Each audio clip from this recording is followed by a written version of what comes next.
And good afternoon, producer Susan. How are you on this snowy evening?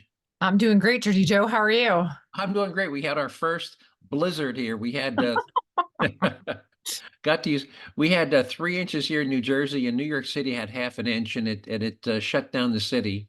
It was a 3-day weather event. They started talking about it on Friday. They talked about it all Saturday morning. Started snow around 2 o'clock. By 6 o'clock, it was the wall-to-wall special broadcast news special thing, and then Sunday morning all about the aftermath. And Central Park got 0.4 inches of snow, and that was a big blizzard. And you're So talking about a guy who lived in Syracuse for 8 years and Colorado for 25. It was just the most laughable thing.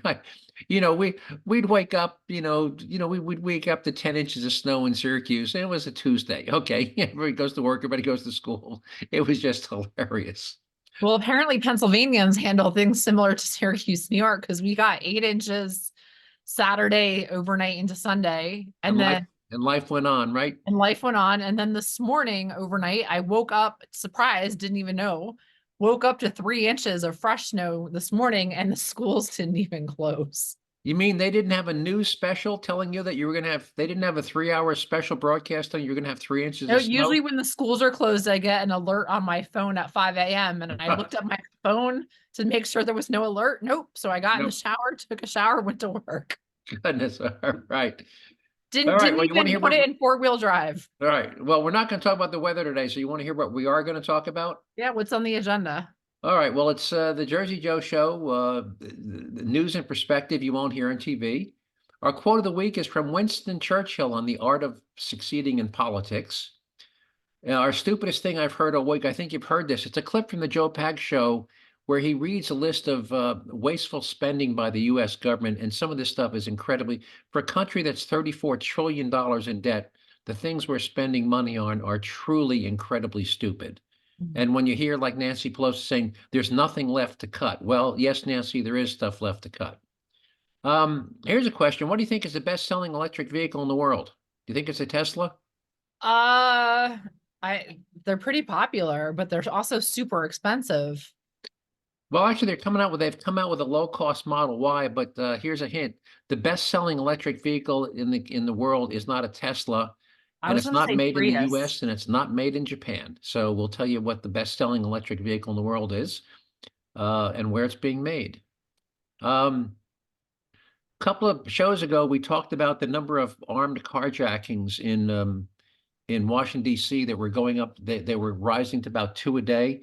Well, the stats are in for last year, and we're going to tell you how many cars were stolen or hijacked in Washington, D.C. last year, which, by the way, Washington, D.C. is not a really big place. And I'll tell you how big Washington, D.C. is, but we'll give you the stats, and I think you'll be stunned by the total.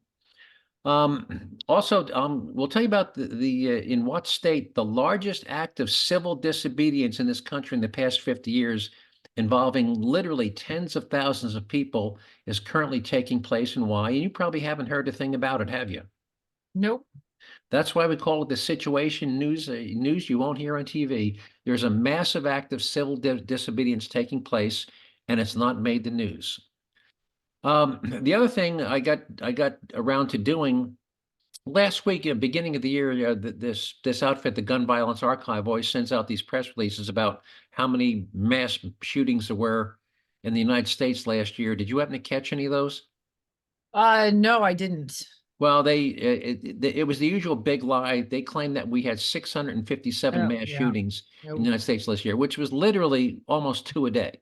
That we were, well, I went through their entire list, did some analysis, put an Excel spreadsheet, and as usual, it's just a massive lie. We did not have 657 mass shootings in this country last year, and I'll take you through the detail.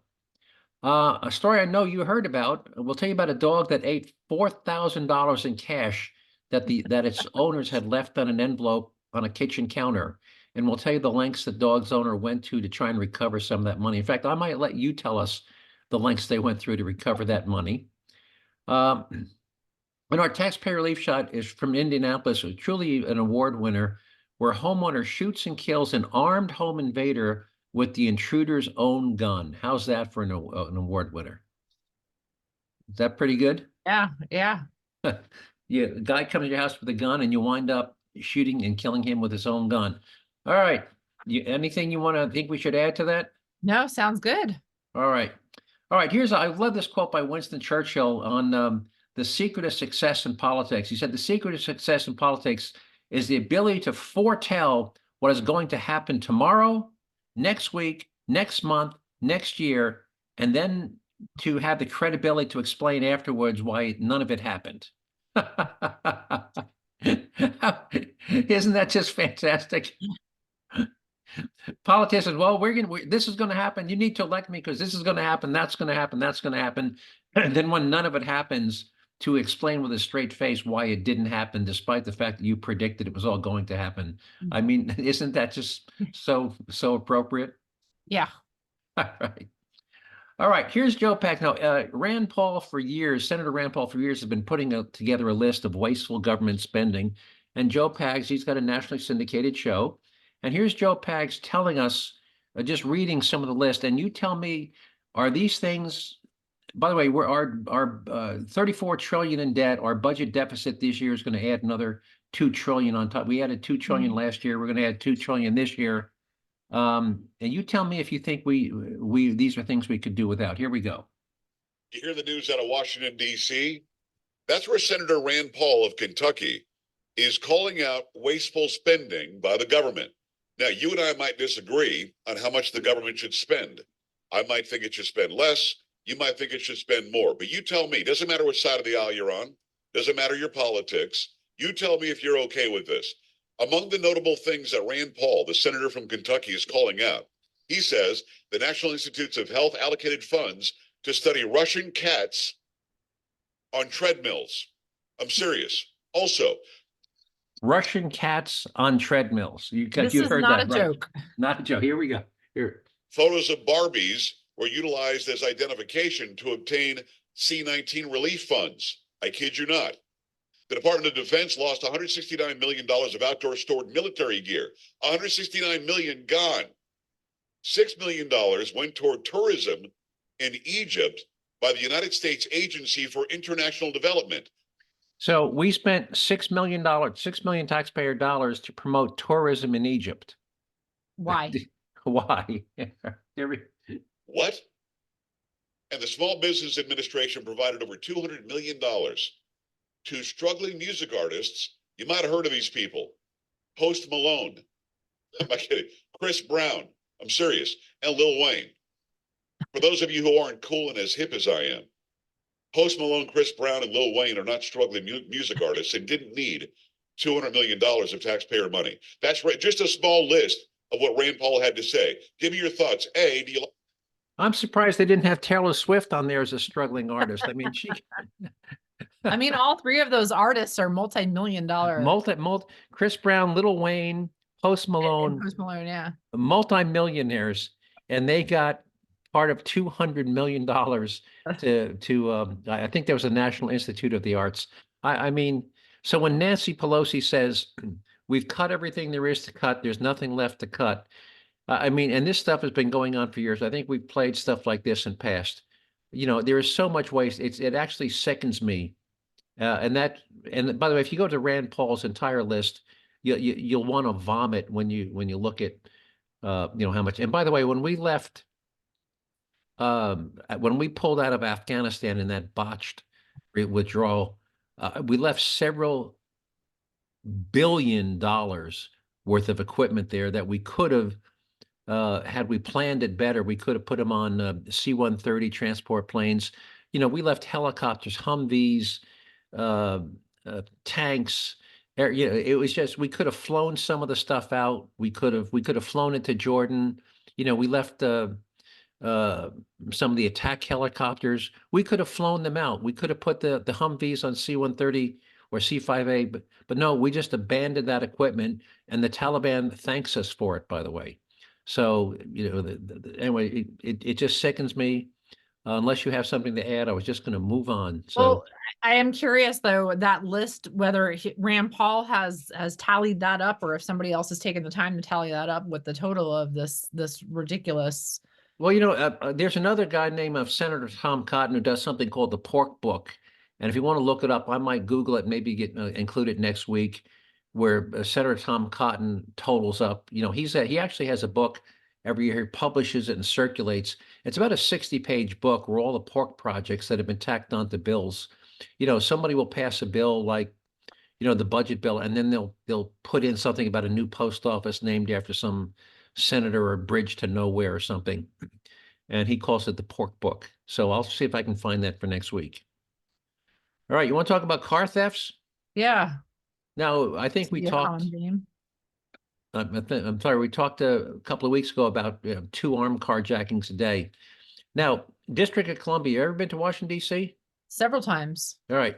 Now, it's not a big place. I think No. it's not even a full diamond. People think it's like a diamond. It's like a square, but it gets cut off by the river on the Potomac River on the west side. So it's really 6 miles by 6 miles, on the sides, on the southeast and northeast, and the northwest. But then it gets cut off. But so it's roughly. But even if it was a square 6 by 6, you want to take a guess how many cars were stolen in that 6 mile by 6 mile little city last year?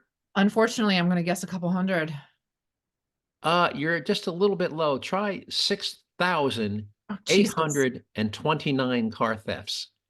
Now, 6,829. I feel like there's not a whole lot of cars in DC because they have a really good metro system and there's no place to park. They do.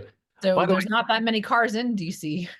That's more cars in one city that are stolen in the entire state of Indiana, by the way. One 6 by 6 city, that's 20 cars a day in Washington, D.C. Again, 6,829. And I think we talked again a couple of weeks ago where, again, since Washington, D.C. is is part of the federal government, they don't have an elected district attorney. They have an appointed federal prosecutor. And I believe we talked a couple of weeks ago where that prosecutor decides not to prosecute 2/3 of those people arrested by DC police. Do you remember that? Yeah. Yep. And he just says, "Oh, okay, no, yeah, you spent 3 days in jail, boom, boom, boom. We're going to drop the charges. You're free to go." Well, so basically, word has gotten out that there is no penalty for stealing a car in DC. And let me tell you how much that has gone up. That 6,829 is an 82% increase from the previous years because word has gotten out. You can steal a car in Washington, D.C., take it for a joyride, and even if you get caught, the chances of you being prosecuted are almost nil. So why not steal a car? Yeah. You want to hear how many cars were stolen the first 4 days of this year? In 4 days? 100. No, 53. But it was slow. New Year's Day, a lot of people were sleeping in the day after the celebrating. It snowed. But anyway, so last year they averaged 20 a day, up 82%. All right. Now here's something I guarantee you haven't heard about. Now you know what civil disobedience is, right? Mm-hmm. That's when people decide to ignore a law, whether it be, holding a protest and shutting down the highway, or ignoring or doing something, openly doing something that's illegal to flaunt it, right? Mm-hmm. Well, in what may be one of the largest demonstrations of civil disobedience in the United States in the past 50 years, 1 million or more Illinois gun owners have decided to ignore a new state law that required that they register guns they owned that fits the state's overly broad definition of, quote, an assault weapon.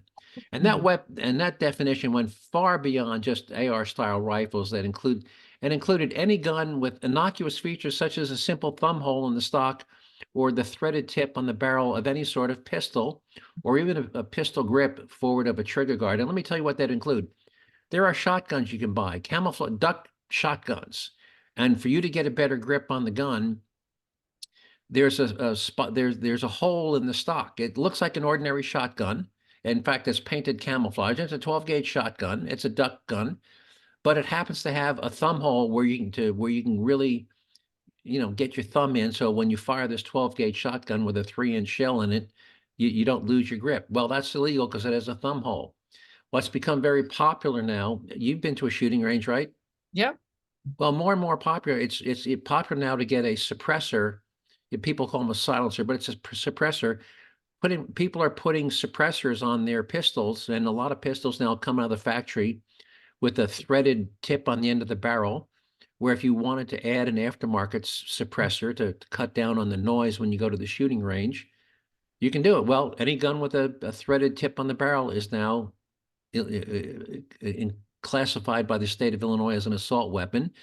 And a pistol grip. When I was a kid, I had a 22 rifle that the front of the stock had a little hinge section on it, and you could flick down about a 4-inch chunk of the wooden stock to form a little vertical pistol grip that you could hold on to. And it's a very popular accessory with hunters that you can add to your rifle. And so instead of a tripod, which you would use when you were laying down, a pistol grip on front of the barrel simply helps you aim better. Well, if you have a bolt action hunting rifle, if it has a pistol, if it came from the factory, or if you had added an aftermarket pistol grip to the front of the barrel, that's also now classified as an assault rifle or assault weapon.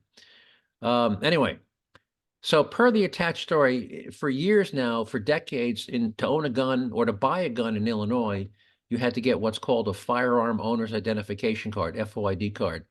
And there are 2.5 million registered FOID card holders in the state of Illinois, but that number does not include gun owners who bought, inherited, or own those guns either before the state imposed that requirement, or had bought guns in other states before moving to Illinois. So 2.5 million is not all, because again, you can have a gun in Illinois if you moved into the state or you inherited a gun from your grandfather. So let's say there's 3 million gun owners in Illinois, and the average gun owner owns maybe 3 guns. So you're talking 7.5 million guns in the state. Well, you know how many of those 2.5 million registered owners registered their guns? How about on a percentage basis? 10%, 15%, 20? 50? 1%. 1%. 29,000 out of 2.5 million have registered their guns, which means 99%. And by the way, not all 99% have guns covered by that, but at least half do, which means that, and that's the best estimate. So there are tens of thousands of gun owners in the state that basically said, screw you, I'm not registering my guns. Now, can you think of a larger, blatant incidents of civil disobedience? That's a pretty good one. That's a pretty good one. So anyway, so I wonder what the state of Illinois is going to do about it. Are they going to go house to house? And the only way they would really know is if that gun is ever involved in a incident, and then it was cross-referenced to say, hey, this gun's not registered properly. Right. So anyway, so that's going on right now. It's going to be interesting to see how the state of Illinois reacts to it. But right now, you've got tens of thousands of gun owners in Illinois has said, screw you and your registration. We're not doing it. So again, I guarantee you didn't hear that story on TV. So nope, did not. All right. Anyway, for those of you who may have watched the news in the past week, right after the New Year's, we've talked about the anti-gun organization, the Gun Violence Archive, and how they send out these ridiculous press releases, which the media reads verbatim without ever fact-checking them, about school shootings and mass shootings. Well, right after, I think, the week, it was during, boy, I'm getting an awful lot of Ring doorbell notifications. Wow. Anyway, so right after the New Year's was over, I think it was January 3rd or 4th, they sent out this press release to all the news stations, both local, and they sent them out to not only the network news, they sent them out to Denver, Dallas, Chicago, New York City, Los Angeles. 657 mass shootings in the United States in 2023, an increase of, I forget. Now, if your understanding of a mass shooting is an incident where a lone gunman starts shooting at random people in a public setting and winds up killing 4 or more, which, by the way, is the official U.S. government definition of mass shooting, you might be surprised to learn that the 657 figure is just slightly overstated by a mere 651 incidents. I mean, when you think of mass shooting, that you think of some guy in a public place starts shooting randomly at people and killing 4 or more, right? Yep. Okay, he doesn't know the victims. It's a single shooter, and he just goes and he just starts shooting people at random and he kills 4 or more. I mean, that's pretty much, even if that wasn't the official US government definition, that's pretty much what people think of when they hear the term mass shooting. Well, here I went through the list, and here are the only mass shootings, actual mass shootings that occurred in this country last year. In January of last year, there was out in Monterey, California, they had some dance hall shootings that took place in 2 different Asian dance halls. They were frequented by Asian Americans, and there were the Asian dance hall shootings in Monterey. There was a mass shooting in the Allen, Texas shopping mall. And Half Moon Bay, California, and even this one is questionable. A mushroom farm worker who got fired went back and shot some of his co-workers. So he really wasn't even shooting people at random in a public place. He was shooting his co-workers who he knew, and he was shooting them not in a public place, but he was shooting them, at the mushroom farm where he used to work. But let's include that as a mass shooting. In Philadelphia, July 3rd, there was a guy did go out and just start shooting people at random in Philadelphia. And we all know about the Lewiston, Maine bowling alley shooting. And we all know about the transgender woman. I always get it. She was a woman, wanted to be a man, whatever, at the Coventry Elementary School shooting in Tennessee. Those were the 6. Can you think of any that I didn't name? Not off the top of my head. And I would, the guy, the farmer, mushroom farm worker? The mushroom farmer, I would count that because, I think in many of these official mass shootings that you see, there's at least one person that they're disgruntled, whoever, whatever, and the other people are innocent bystanders who get killed. So I would definitely include that. And I did, and I counted, benefit of the doubt, I counted it. All right. So those are the 6 where, where some nut job with a gun went out and killed 4 or more people in a public place. So why is the media reporting that there were 651 more alleged mass shootings than actually occurred? Well, it gets back to the press release. So I went through their press release, and you can download, if you go to the GVA Gun Violence Archive and just look and find the tab for mass shootings 2023, and if you can download the list, and here's what you'll find. For starters, in 287 of the listed incidents, there were 0 fatalities, 0. In another 204 of the listed incidents, there was only 1 person who died. So if you add 287 and 204, you come up with 500, or almost, you come up just shy of 500. So in 500 of the 657, there were either 0 or 1 fatality. Now, do you want to know how many of those 657 incidents where 4 more people actually did get killed? You want to know how many of those 657 where there were 4 more fatalities? A dozen? 41. Oh, okay. So 41, which is, I think 7.5%. Is 41 7.5% of 657? Sounds about right. Yeah. Anyway, so of those 41, where 4 more were actually killed, the majority of those incidents were domestic violence, where the typical, where the father shoots the relatives, his wife and the wife's parents, and then the kids. So it was not in public. The victims were known to the shooter, and typically he kills himself. He goes in or getting divorced or whatever, and so, but they didn't take place in public, and the victims were not selected at random.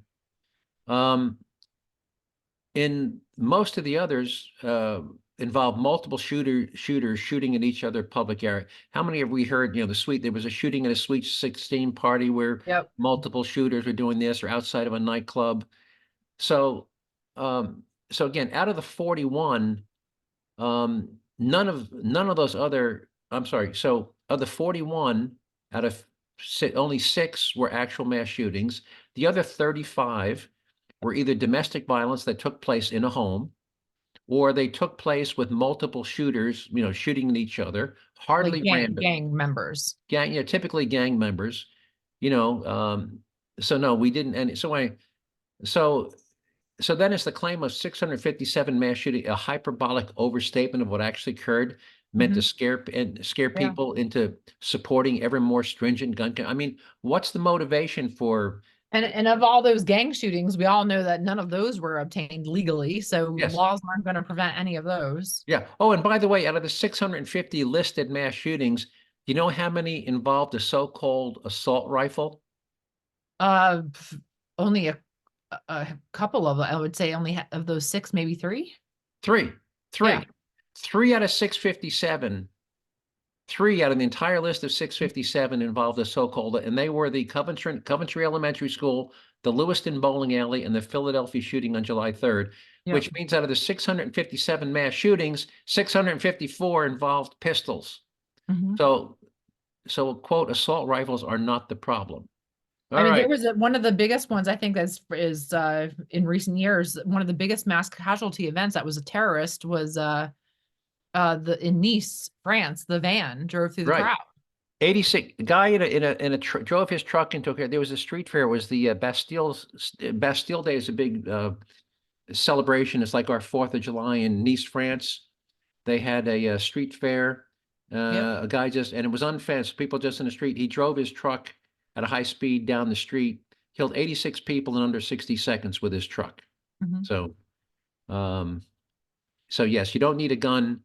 Well, let me put it this way. If you think you can stop an evil or crazy person from killing a lot of people just by limiting their access Nope. to a certain type of weapon, you probably also think you can make a balloon smaller just by squeezing it in one place. Yep. It can't be done. But let's go back. Remember the Mandalay Bay shooting a couple of years ago where the guy started Yeah. shooting at? Yep. Now, let's compare that to the Bastille Day in Nice, France. Those people were on an open, unfenced street. They had the ability to dive, they dive, and many of them did dive away, but still 86 died. If you ever watched the videos of the Mandalay Bay, remember it was a music festival outside. Yep. Outside the Mandalay Bay. And you had to have a ticket, and they had a 6-foot-high security fence, chain link security fence, Yep. and they had 20,000 people packed shoulder to shoulder inside of that chain link fence. Can you imagine if that guy in the hotel had simply gone down the street to Hertz and rented a van, a box truck, Yeah. and drove that box truck Yep. through that chain link fence? Can you even imagine? He killed 57 people. How many do you think he would have killed if he drove a box van into that He could have crowd? easily killed the same number of people with the truck. And those chain link fences, being in the business, I know that their rentals, they're not put up super securely. They're not ground into cement. So they're just, they're basically, if one section falls over, the whole thing's going to fall over. It wouldn't surprise. Well, I guarantee he would have killed at least 57. And if I had to guess, I'd have to put the number at several hundred. That Yep. if he drove a box truck into a crowd of 20,000 people trapped with a chain link fence, he would have killed several hundred. So no, you can't stop evil and crazy people from committing mass murder just by limiting their access to a certain type of gun. Yep. All right. How much time? Oh, we didn't talk about the dog ate the money. How much The time we dog ate got? the money. How much- We have just under 10 minutes. All right. You want to take the dog who ate the money? 'Cause Yeah. you're So a dog, I you're a don't. dog owner, right? Yeah, I don't remember where exactly this happened, but it just I think- happened last week. I think it was Carmel, California, if I'm not mistaken. Okay. So this couple took out $4,000 in cash because they were going to make a purchase in cash. I forget what they were going to buy. I think they were going to do some sort of home improvement and whatever. Right. And they had this little dog, medium-sized dog. I can't remember what breed he was, but he ate. The money was sitting on the counter, and the dog jumped up on the counter and took all $4,000 and ate the entire stack of money. And as you can imagine, it was coming out both ends. And the couple spent the next couple days going through both ends of the dog, the vomit and the feces, to pick out the $4,000. Surprisingly, they got back $3,500 of the chewed up money. Now, the bank, if you didn't know this, you can actually turn in money that's been destroyed as long as both serial numbers are present. So they did return the money to the bank, and the bank was able to honor that money, but only $3,500. There was about $500 that was too destroyed. They couldn't piece back together. But the reason why dogs go after money is because cash is often used in like mom and pop restaurants, like diners that, are cash only. So money often smells really good to dogs. And that's why dogs eat money, because it just smells good. Think of street vendors and carnivals and fairs. That's the places you typically use cash to buy food. By the way, it wasn't California, it was Pittsburgh. Oh, it was to you. Pittsburgh. I thought so. This is my backyard. And the dog was a golden doodle, whatever the hell a golden doodle is. That's a cross between a golden and a golden poodle. golden retriever and a poodle. Yeah. Yeah. So he's a golden doodle in Pittsburgh, at 4,000 cash, and the owners had to salvage and wash. I mean, they literally picked through this dog's feces and his vomit to collect the $3,500. They were able to salvage $3,500. So, folks, if you got cash, don't leave it laying around. Because your dog, it smells really good to your animals. Yes. All right. All right. We got time for taxpayer leaf shot. And for those who may not have heard, we call them taxpayer leaf shots because, to try a thug and send him to jail for 10 years is $1 million. Let me explain. Let me have the sheriff of Santa Rosa County, Florida, explain it, why he calls them taxpayer leaf shots. Oh, hang on. Make it play. Somebody's breaking in your house, you're more than welcome to shoot them in Santa Rosa County. We prefer that you do, actually. Hopefully, you'll save the taxpayers money. And then, of course, we've got from Polk County, Florida, we have, this is the one you like, from Polk County, Florida, Sheriff Grady Judd. Highly suggest that if a looter breaks into your home, comes into your home while you're there to steal stuff, that you take your gun and you shoot him. You shoot him so that he looks like grated cheese.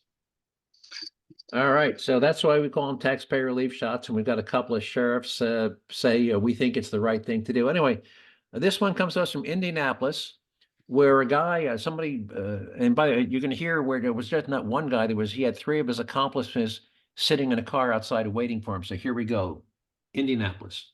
After an attempted home invasion on Indy's east side. Fox 59's Jerzee Wells spoke to the homeowner who pulled that trigger. It was just a short time after he was released without charges. The front of this home and this car were riddled with gunfire after the homeowner says he killed an intruder and then exchanged gunfire with additional suspects outside. That homeowner insists he had no choice but to defend his life. Just before 7 o'clock Tuesday night, police were called to this neighborhood near 38th and Post after a homeowner reported a masked man forced his way into the home during an attempted robbery. Smacked me in the head with the gun and told me I knew what it was. And then I'm like, I yelled out, I said, hey, they're trying to rob me. Brent Smith claims he quickly began a fight with the would-be thief, and the pair crashed through a glass table inside his home. Just like a movie, man. It was like a movie, man. The man wrestling over the gun. During that struggle, Smith admits he shot the intruder with the suspect's own gun. 22-year-old Damon Swanigan Jr. died on the front step of the home, which was then hit by a barrage of bullets from outside, damaging the siding, the front door, and shattering the windows of this car parked in the street. But when the gun went off, I hear thousands of gunshots. Smith says during that shootout, he grabbed his own gun and returned fire before the suspects in the street drove away, leaving behind a pile of broken glass. And hang on. And for me, I was just basically trying to. And what else did they leave behind besides the pile of broken glass? His friends. They always leave their dead buddy behind, right? So yeah, they left behind that the guy's pile. animated. I like him. I'm going to back it up a little bit. Pile of broken glass. I didn't even think him or me. I was just basically trying to survive myself, man. Police questioned Smith overnight, but because the law allows people to defend themselves and their home with deadly force, he was released pending further investigation.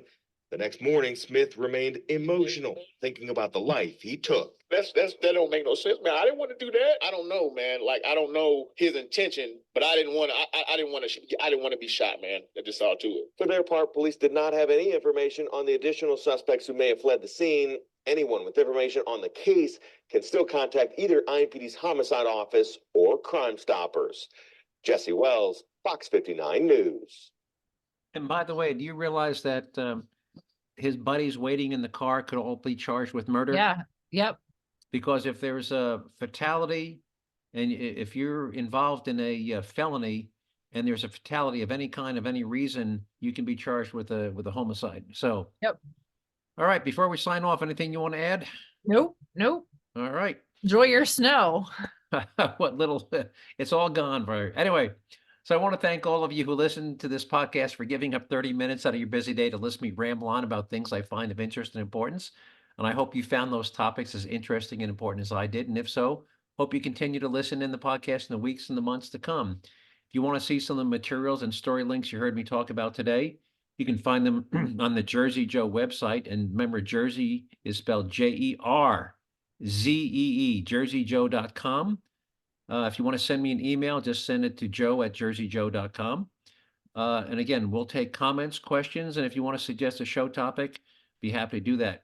And with that, Producer Susan, I'll sign off unless you have anything you want to add. Have you used your snowblower yet this season? I did. I used it just for 5 minutes, but it wasn't much, but I did. Just so you can say that you've used it, right? Just so I can say I used it. All right, Producer Susan, talk to you next week. You take All care. right. Bye, All right, Jerzee bye-bye. Joe.